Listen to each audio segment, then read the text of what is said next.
یہ وہ طریقہ کار ہے، وہ شیڈول ہے، وہ لائحہ عمل ہے، وہ اسٹریٹجی ہے جو خدا مجھے اور آپ کو یا جو بھی عبادت کرنے والے کے حیثیت سے دعویٰ کرتے ہیں، جو ان کو وہ بتاتا ہے کہ تم عبادت کرتے ہو ٹھیک ہے، لیکن وہ عبادت جسے آپ کا خدا آپ سے چاہتا اور پسند کرتا ہے وہ ایسی ہے کہ اس میں سب سے پہلی بات اس نے کہا اس جہان کے ہم شکل نہ بنو۔ دوسری بات اس نے کہی کہ عقل نئی ہو جانے سے، نئی عقل جو ہے وہ خدا سے پاک کلام میں دعا میں مانگو۔ تیسری بات وہ کہتا ہے کہ اپنی صورت بدلتے جاؤ۔ بدل رہے ہیں لوگ، ہزاروں روپے بیوٹی پارلرز کو دیتے ہیں۔ کسی وقت میں جب ہم جوان تھے تو صرف ہم سنتے تھے صرف لڑکیاں ہی میک اپ کرتی ہیں، اب پتہ چلتا ہے بندے بھی کرتے ہیں۔ صورت روز بدلتے روز، اور یہاں لکھا ہے کہ اپنی صورت بدلتے جاؤ، تو بات تو ٹھیک ہے، صورت تو روز بدل رہے ہیں۔ اور چوتھی بات جو وہ بیان کرتا ہے وہ کہتا ہے تجربے سے خدا کی مرضی معلوم کرو۔ خدا کی مرضی کیا کرو؟ معلوم کرو۔ کس سے؟ تجربے سے، خود ایکسپیرئنس کرو اپنی زندگی میں، سنی سنائی باتیں چھوڑ دیں، تجربے سے معلوم کرو کہ خدا کی تین باتیں یہاں لکھی ہیں کہ اس کی نیک، پسندیدہ اور قابل مرضی کیا ہے۔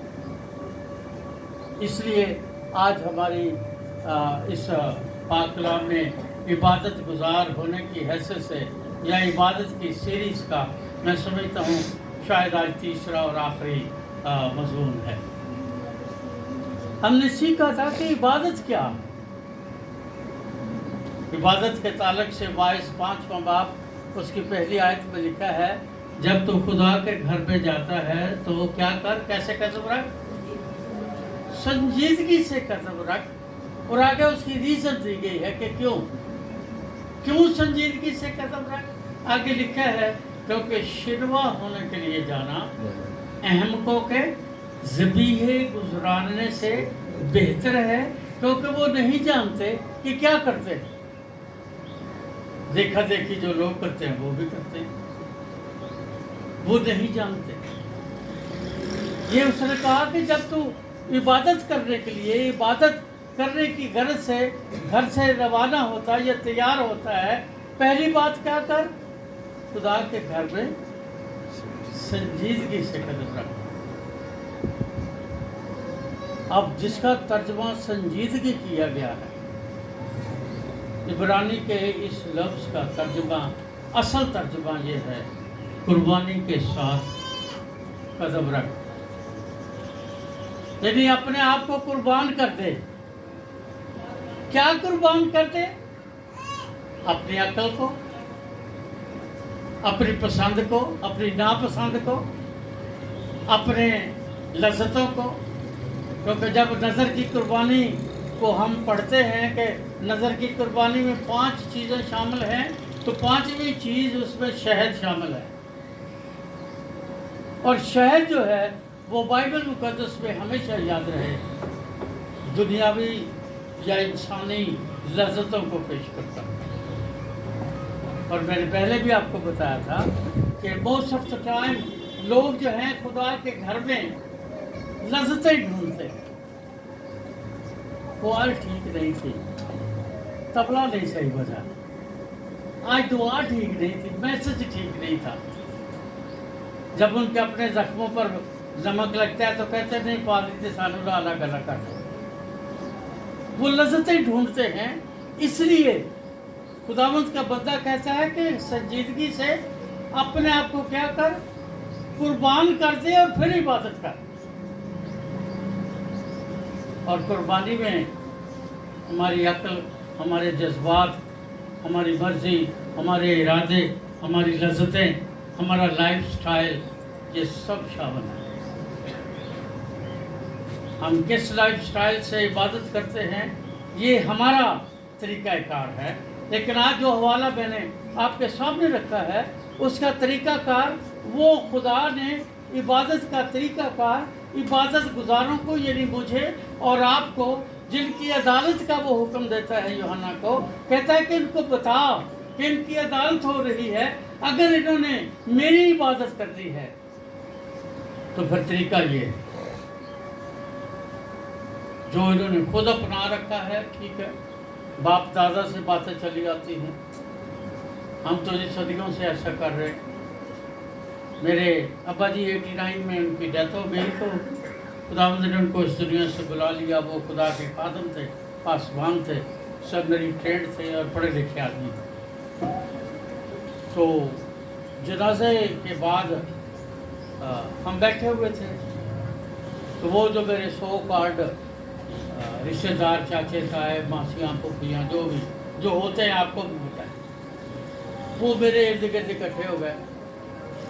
کوئی مجھے 100 دے رہا ہے، کوئی 200 دے رہا ہے، کوئی 500 دے رہا ہے، یہ کر رہا ہے، وہ پیسے جمع کرا رہے ہیں، وہ میں لے کے جیب میں ڈال رہا ہوں۔ تو میرے ایک تایا جی تھے، ان کا نام اللہ دیتا تھا، ہم ان کو دتو کہتے تھے۔ وہ جو تایا جی تھے تو میں نے وہ پیسے تو جیب میں ڈال لیے۔ میں نے کہا کہ تایا جی یہ پیسے مجھے کس لیے دے رہے ہیں؟ آپ نے بھی دیے ہیں۔ کہنے لگا پرسوں تیسرا ہے، تو تیسرے تے روٹی تو پکڑی ہے نا، تو اس روٹی لی پھر اسی تین پیسے دیتے۔ تو میں نے ان کو بتایا، میں نے کہا تایا جی تیسرا بھی نہیں ہوگا، 7واں بھی نہیں ہوگا، 10واں بھی نہیں ہوگا، 40واں بھی نہیں ہوگا، کیونکہ بائبل میں ان باتوں کا ذکر نہیں۔ ایمانداروں کے لیے میں پھر آپ کے لیے کہہ رہا ہوں کہ نہ کوئی تیسرا ہے، نہ 10واں ہے، نہ چوتھا ہے، نہ 20واں ہے، نہ 40واں ہے، نہ کوئی ایسی بات نہیں۔ تو میں نے کہا چونکہ بائبل میں نہیں لکھا، میرے والد صاحب نے ساری زندگی بڑی جانفشانی سے، ایمانداری سے خدا کی خدمت کی ہے، اب جب وہ اس دنیا سے چلے گئے ہیں تو میں ان کے لیے بت پرستی کی رسمیں کروں گا؟ ہم ٹریڈیشنلی، روایتی طور پر باپ دادا، اکثر لوگ کہتے ہیں باپ دادا سے تو یہی ہوتا آ رہا ہے، پاسبان بھی کرتے ہیں، ایلڈرز بھی کرتے ہیں، چرچ لیڈرز بھی کرتے ہیں، کلیسیا کے ممبرز بھی وہی کرتے ہیں، کیونکہ جی باپ دادا سے چلا آ رہا ہے۔ تو میرے تایا جب مجھے کہنے لگے کہ اے منڈا دو جماعتاں پڑھ گیا تھا، دماغ خراب ہو گیا، یہ باتیں تو ہمارے باپ دادا سے چلی آتی ہیں۔ سوال میں آج آپ سے یہ کرنا چاہتا ہوں کہ جو عبادت آج آپ کر رہے ہیں، کیا یہ خدا کو پسندیدہ ہے؟ کیا ہم نے اس کے لیے اس کی مرضی کو جانا ہے کہ اس کی مرضی کیا ہے؟ کیا ہم ایک نئی عقل کے ساتھ خدا کے حضور آئے ہیں؟ کیا ہم اس عبادت سے اپنی صورت بدلنا چاہتے ہیں؟ یا ہم نے تجربہ بھی کیا ہے کبھی؟ عبادتیں تو ہم کرتے ہیں۔ میں نے تو بتایا آپ کو کہ 60% آبادی ہے دنیا کی جو آج عبادتیں کر رہے ہیں کسی نہ کسی نام سے، کسی نہ کسی طریقے سے۔ لیکن خدا کا کلام مقدس پالوس مجھے اور آپ کو یہ کہتا ہے کہ اس جہان کے ہم شکل نہ بنو۔ اب سوال یہ ہے کیسے ہم شکل نہ بنیں؟ وہ کون سا طریقہ ہے؟ وہ کون سا میک اپ ہے؟ وہ کون سی پلاسٹک سرجری ہے جس کے وسیلے ہم اس جہان کے ہم شکل نہیں بنتے؟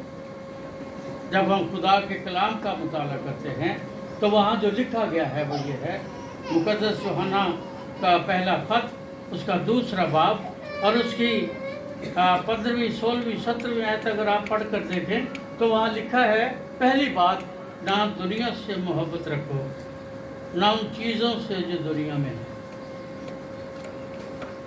ہم نے کیسے اس جہان کے ہم شکل نہیں بننا؟ پہلی بات، نہ دنیا سے محبت رکھو، نہ ان چیزوں سے جو دنیا میں ہیں. جو کوئی دنیا سے محبت رکھتا ہے اس میں باپ کی محبت نہیں، کیونکہ جو کچھ دنیا میں ہے یعنی جسم کی خواہش اور آنکھوں کی خواہش اور زندگی کی شیخی، وہ باپ کی طرف سے نہیں بلکہ دنیا کی طرف سے ہے. یہ پہلا اصول ہے، یہ پہلی سرجری ہے جو میں اور آپ خدا کی مرضی کو جاننے کے لیے، اس جہان کے ہم شکل نہ بننے کے لیے ہم کر سکتے ہیں، اور جس کا ہمیں حکم دیا گیا ہے. حکم کیا دیا گیا ہے؟ کہ اس جہان کے ہم شکل نہ بنو. اس کا طریقہ کار کیا ہے؟ پہلی بات، نہ دنیا سے محبت رکھو، نہ دنیا کی چیزوں سے. اب یہ تو بہت مشکل کام ہے، یہ تو بہت مشکل کام ہے. دنیا کی چیزیں چھوڑ کر خدا کی محبت کے پیچھے چل پڑنا، یہ تو بڑا مشکل کام ہے. میں اس وقت جوان ہی تھا، کوئی 30-35 سال کی میری عمر تھی. تو ہمارے ایک بزرگ خادم تھے، ان کا نام میں تو خیر اسے انکل سراج کہتا تھا. وہ ابا جی کے مناد تھے، باؤ تھے.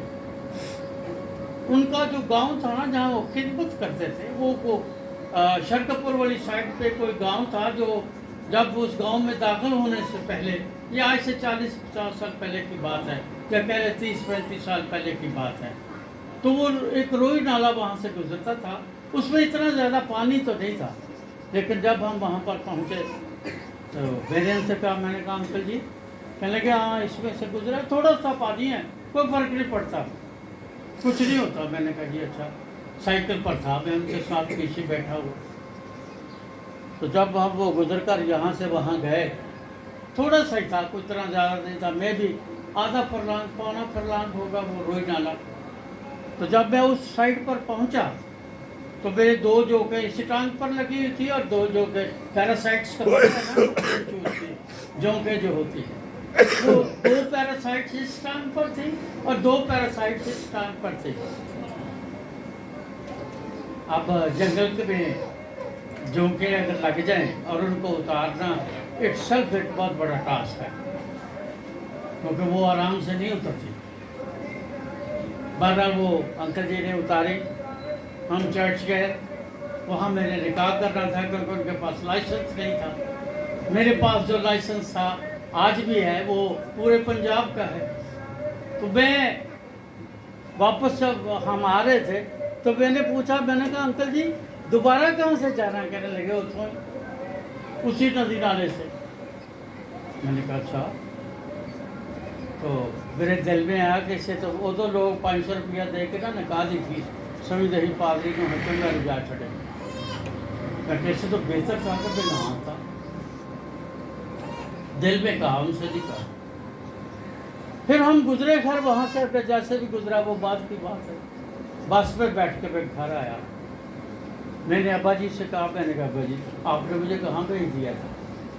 کہنے لگے کی ہوا؟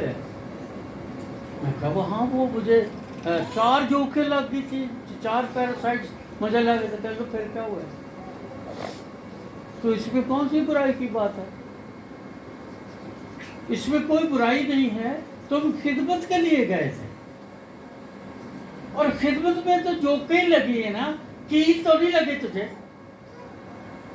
تجھے کو پسلی میں کسی نے بھالا مارا؟ میں نے کہا جی نہیں. کہنے لگے کسی نے کوئی گالی دی ہے؟ میں نے کہا جی نہیں. تو پھر کہنے لگے اس میں گلے والی کون سی بات ہے؟ جب ہم خدمت کرتے ہیں، جب ہم عبادت کرتے ہیں، جب ہم دنیا میں رہتے ہیں، تو پھر وہ کہتا ہے کہ نہ دنیا سے محبت رکھو، نہ دنیا کی چیزوں سے، کیونکہ دنیا اور جہان کی چیزیں کیا لکھا ہے یہاں مٹتی جاتی. اب جس بندے کو، جس ایماندار کو، جس ایماندار بھائی کو، بہن کو یہ نہیں پتا کہ عبادت 10 بجے ہوتی ہے اور 11 بجے نہیں آنا، 10 بجے آنا ہے، اس سے کیا توقع کریں گے کہ زندگی میں وہ ایمان کے لیے کیا قربانی دے سکتا ہے؟ اس جہان کے ہم شکل نہ بنو. خدا کا بندہ پولس یہ کہتا ہے کہ اس جہان کے ہم شکل نہ بنو، کیونکہ دنیا کی چیزیں اور جہان کی چیزیں جو ہیں وہ مٹتی جاتی ہیں. دوسری بات وہ کہتا ہے کہ نئی عقل کے ساتھ، عقل کے نئی ہو جانے سے، عقل کے معنی اور اس کی تعریف جو ہے، عقل عربی زبان کا لفظ اور اس کا مطلب ہے تدبیر. جو ہم تدبیریں کرتے ہیں اس کو ہم عقل کہتے ہیں. اس کی بیک گراؤنڈ میں بتاؤں گا، ٹائم نہیں. تو اس کا مطلب یہ ہے کہ عقل نہیں ہو جانے سے، یعنی ہمارا جو انداز فکر ہے، سوچنے کا جو انداز ہے، ہمارا جو طریقہ کار ہے، عبادت کا، ہدیے کا، بائبل پڑھنے کا، کلام سننے کا، کلام سنانے کا، دعا کرنے کا، راست بازی کا، ہمارے اخلاق کا، وہ کہتا ہے کہ وہ نئی عقل کے ساتھ اس کو دنیا کے سامنے پیش کرو. یہ تمہاری مقبول عبادت. کیا کہتا ہے کہ یہ تمہاری مقبول عبادت. عقل نہیں ہو جاتی. پہلا کرنتھیوں کا 2 باب اس کی 15ویں-16ویں آیت میں لکھا ہے، لیکن روحانی شخص سب باتوں کو پرکھ لیتا ہے مگر خود کسی سے پرکھا نہیں جاتا. خداوند کی عقل کو کس نے جانا کہ اس کو تعلیم دے، مگر ہم میں مسیح کی عقل ہے. اس میں پہلی بات کیا ہے؟ مسیح کی عقل ہے. میری اور آپ کی عقل ناقص ہے. لکھا ہے پاک کلام میں. پہلا کرنتھیوں 13ویں باب میں کیا لکھا ہے؟ عقل ناقص ہے. اور اس ناقص عقل کو ساؤنڈ مائنڈ میں یا ساؤنڈ عقل میں یا دانائی میں تبدیل کرنے کا طریقہ بھی خدا کے کلام میں لکھا ہے. اور وہ طریقہ کیا ہے؟ 2 کرنتھیوں 5واں باب 17ویں آیت وہاں لکھا ہے، اگر کوئی مسیح میں ہے تو وہ نیا مخلوق ہے. جو مسیح میں ہے وہ کیا ہے؟ پرانی چیزیں جاتی رہی، ختم نہیں ہو گئی. یہ یاد رہے، ختم نہیں ہو گئی. پرانی چیزیں جاتی رہی، دیکھو وہ نہیں ہو گئی. یعنی ان کی شیپ بدل گئی یا ان کا طریقہ کار بدل گیا. یعنی ہم یوں کہہ سکتے ہیں کہ نئی عقل کی وجہ سے جب ہم نئے ہو جاتے ہیں پھر شیطان کے ساتھ ہمارے تعلقات بدل جاتے ہیں. پہلے وہ ہمارا دوست ہوتا ہے، پھر ہم اس کے دشمن ہو جاتے ہیں. ابلیس پہلے ہمارا دوست ہوتا ہے، پھر ہم اس کے دشمن ہو جاتے ہیں. نہ ابلیس ختم ہو جاتا ہے نہ ہم ختم ہوتے ہیں. پرانی چیزیں ہیں، ان کا وجود قائم رہتا ہے، لیکن ایماندار کے لیے جس کو خدا نئی عقل دیتا ہے، اس کے لیے ان چیزوں کے ساتھ اس کا رشتہ اور تعلق بدل جاتا ہے. شیطان کے ساتھ، ابلیس کے ساتھ، گناہ کے ساتھ، پرانی عادتوں کے ساتھ، پرانے رویوں کے ساتھ، پرانے رسم و رواج کے ساتھ، پرانے لباس کے ساتھ، پرانے لائف سٹائل کے ساتھ، پرانے اساتذہ کے ساتھ، استادوں کے ساتھ، نظریات کے ساتھ، پرانی کمائی کے ساتھ، ہر وہ چیز جو پرانی ہے وہ جب ہم مسیح میں آ جاتے ہیں عقل نئی ہو جاتی ہے. کیونکہ لکھا ہے ہم میں مسیح کی عقل ہے، یعنی ہم میں مسیح یسوع کا کیا ہے؟ مائنڈ ہے. یہاں برین نے لکھا، انگریزی کی بائبل میں برین نہیں لکھا. کیا لکھا ہے کہ ہمارے پاس کیا ہے؟ مسیح یسوع کا مائنڈ ہے. اور جب یسوع کا مائنڈ ہے تو پھر ہم پرانی چیزیں ہمارے لیے جاتی رہتی ہیں اور وہ نئی ہو جاتی ہے. اس میں بنیادی بات کیا ہے؟ یہاں یہ آیت شروع کیسے ہوتی ہے؟ جو مسیح میں ہے. آپ میں سے کتنے لوگ ہیں جو یہ ہاتھ کھڑا کر کے کہہ سکتے ہیں کہ وہ جن بھی والدین کی اولاد ہیں؟ ان کے گھر میں اپنی مرضی سے پیدا ہوئے، کسی کی کوئی مرضی نہیں تھی۔ مجھے اگر کوئی میں پوچھتے نا فرشتے، میں تو گاؤں میں پیدا ہوا تھا، نہ انی موری دائی سی، وہ سان پہنچا دیتے تھے۔ تو اگر مجھے فرشتے پوچھتے نا کہ تو نے کہاں پیدا ہونا ہے، تو میں تو کوئی نسبت کا نام لیتا، میں اس گاؤں کا نام تھوڑی لیتا، میں کسی رئیس کا نام لیتا، میں کسی بڑے آدمی کا نام لیتا، میں پادری فقیر مسیح کا نام تو نہیں لیتا کہ میں پادری فقیر مسیح کے ہاں، لاجونتی کے ہاں مجھے لے جاؤ۔ میں تو یہ کبھی بھی نہیں کہتا، جو بھوک میں نے بعد میں دیکھی، وہ میرے بس میں نہیں تھی۔ ہم اپنی مرضی سے اس دنیا میں آئے ہی نہیں ہیں، جب آئے نہیں ہیں تو پھر ہمیں تو نئی عقل کی ضرورت ہے، پھر اس کے بغیر تو گزارا نہیں ہے۔ اب فرض کیا اگر کہ ایک بچہ غلطی سے، اس کا باپ کسی ورکشاپ میں کام کرتا ہے، ورکشاپ میں اس کا گھر ہے، اس کا بیٹا جو ہے وہ ورکشاپ میں رہتے ہیں، دونوں میاں بیوی، ان کا بیٹے کا وہاں جنم ہو جاتا ہے، تو وہ کہیں گے کہ یہ ورکشاپ میں پیدا ہو گیا ہے، آج سے اس کا نام عزیز انور نہیں، آج سے اس کا نام اسکوٹر ہے، کیونکہ ورکشاپ میں پیدا ہوا ہے۔ ہم اگر مسیحی خاندانوں میں اپنی مرضی کے بغیر پیدا ہو گئے ہیں تو یہ تو کوئی بڑی بات نہیں ہے، ہم اپنی مرضی سے نہیں آئے، پر ایک کام ہم کر سکتے ہیں، اور وہ کام کیا ہے کہ ہم اپنی مرضی سے مسیح میں نئے مخلوق ہو سکتے ہیں۔ ہم اس دنیا میں پھر کہوں گا، ہم اپنی مرضی سے پیدا نہیں ہوئے، پر اپنی مرضی سے ہم نئے مخلوق تو بن سکتے ہیں۔ ہم مسیح میں کیا لکھا ہے، جو مسیح میں ہے وہ نیا مخلوق ہے، اور جب نیا مخلوق ہے تو پھر وہ نئی تخلیق ہے، اس کی زندگی نہیں ہے، اس کے پاس عقل نہیں ہے، پھر اس کا دنیا کے معاملات میں اس کا طریقہ کار یا سوچ یا انداز فکر وہ فرق ہے۔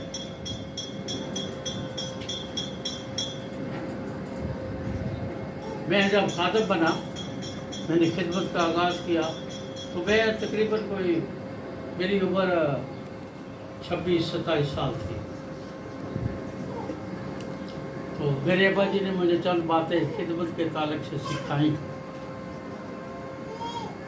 ایک انہوں نے مجھے یہ بتایا کہ تو نے زندگی میں، ہمارا ادھر ایک ڈاکٹر ہے، فیملی ڈاکٹر نوید، اس کے پاس جائیں، وہ اس سے کسی چیز کی دوائی مانگے، دوائی دے گا، چیک کرے گا، 3 باتیں کرے گا، کھٹا نہیں کھانا اور ٹھنڈا نہیں کھانا، اور تیسرا کیا کہتے ہیں وہ،